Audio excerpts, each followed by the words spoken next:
할렐루야, 반갑습니다. 성경 지명 알기 8번째 시간. 오늘은 요단강에 대해서 같이 생각해 보겠습니다.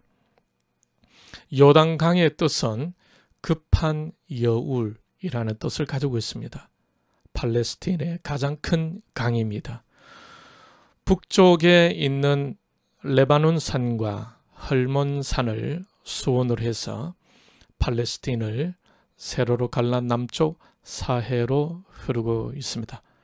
자, 여기 보게 되면은 이 부분이 갈릴리 호수죠. 갈릴리 호수를 중심으로 해서 북부 요단강, 그리고 남부 요단강으로 나눠지고 있습니다. 남부 요단강은 갈릴리 호수에서 사해까지 이르게 되는데 직선거리로는 104km 정도이지만은 꼬불꼬불 거의 330km 거리로 요단강이 흐르고 있다고 합니다. 수원지가 되는 헐몬산, 여기 헐몬산이죠. 이 헐몬산은 이스라엘의 가장 북쪽에 있는 해발 2914m 높이의 산입니다. 시리아와 레바논 그리고 이스라엘이 서로 국경을 접하는 곳이고 건조한 이스라엘이지만 이 산에는 항상 눈이 쌓여 있다고 합니다. 이렇게 그림을 보면은 저 멀리 헐몬산이 보이죠. 눈이 쌓여져 있습니다. 이 눈이 녹으면서 물이 흘러 바위와 수로에 스며들고 샘을 이루면서 강을 형성하게 됩니다. 그래서 헐몬산은 아주 주요한 수자원인 것입니다. 이 요단강을 단면으로 한번 보겠습니다. 단면 보면은 자, 오늘날의 이스라엘의 지면이 이 정도 됩니다. 이 사이로 요단강이 흐르고 있는 것입니다. 현재 요단강의 수면은 이 정도 된다고 합니다. 그래서 또 다른 그림을 보도록 하겠습니다. 자, 보면 헐몬산에서 물이 흘러서 갈릴리 호수로 흘러 들어오게 되어지죠.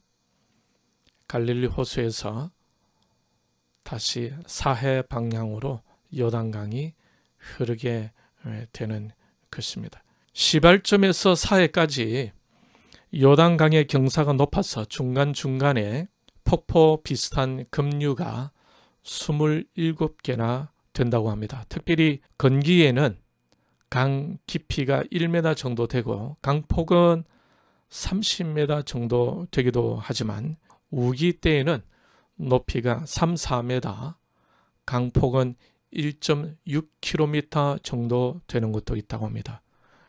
자, 위쪽에는 요단강 건기대입니다.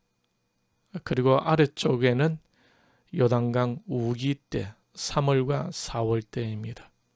건기대는 깊이가 한 1m 정도 되죠. 강폭은 30m 정도.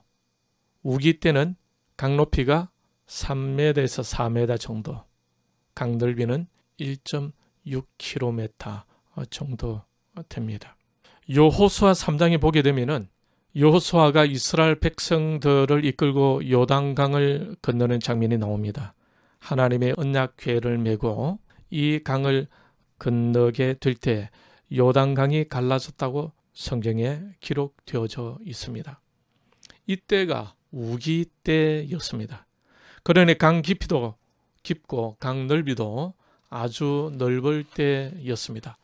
건기 때에 건넜다면 훨씬 쉬웠을 텐데 마침 요단강을 건널 때가 바로 우기 때였습니다. 하나님께서 왜 그들을 우기 때 건너게 하셨을까요? 그 이유는 아마 여러분도 짐작할 수 있을 것입니다. 하나님의 기적을 경험하게 하기 위한 것이 아니겠습니까? 그러므로 가나안 땅에 들어가기 전에 살아계신 하나님, 홍해를 건너게 하셨던 그 하나님을 잊지 말고 오직 하나님만 의지하여 가나안 땅에 들어가게 하기 위한 하나님의 계획이었을 것입니다.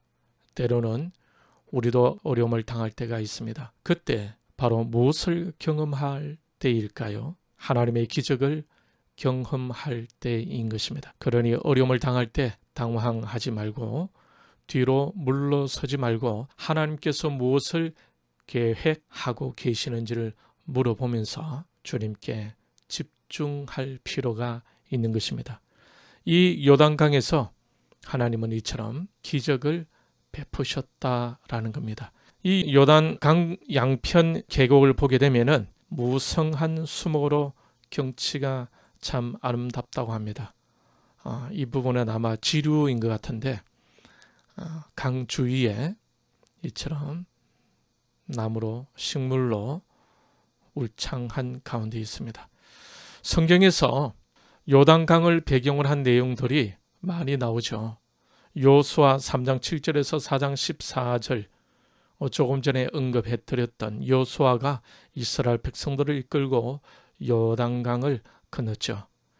그리고 열왕기하 2장 7절에서 8절을 보게 되면은 엘리야가 겉옷을 가지고 말아 물을 치니까 물이 이리저리 갈라지고 엘리사와 함께 마른 땅 위로 건너는 장면이 나오는데 이때 이 물이 바로 요단강이었습니다. 그리고 열왕기하 5장 10절에 보면은 나만이 나병을 고치는 일이 나오죠. 이때 엘리사가 강물에 몸을 7번 씻으면 나만 장군의 살이 회복되고 깨끗하게 된다고 합니다. 나중에 우여곡절 끝에 나만 장군이 엘리사의 말에 순종해서 나병이 치료되는 일이 있었는데 그때도 요단강에서 있었던 일입니다. 마태복음 3장 6절에서도 세례 요한이 활동하던 것도 바로 요단강이었죠.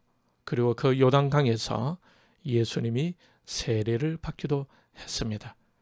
신구약을 보게 되면은 이처럼 요단강은 하나님의 역사의 현장이었고 하나님의 사람들이 일을 하던 현장이기도 했습니다.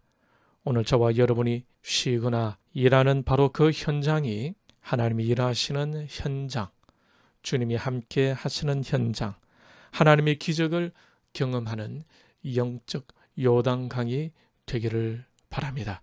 오늘은 여기까지입니다. 성경 증명 알기 8번째 요단강을 같이 살펴보았습니다. 남은 주간도 믿음으로 승리하시기를 바랍니다. 시청해 주셔서 감사합니다.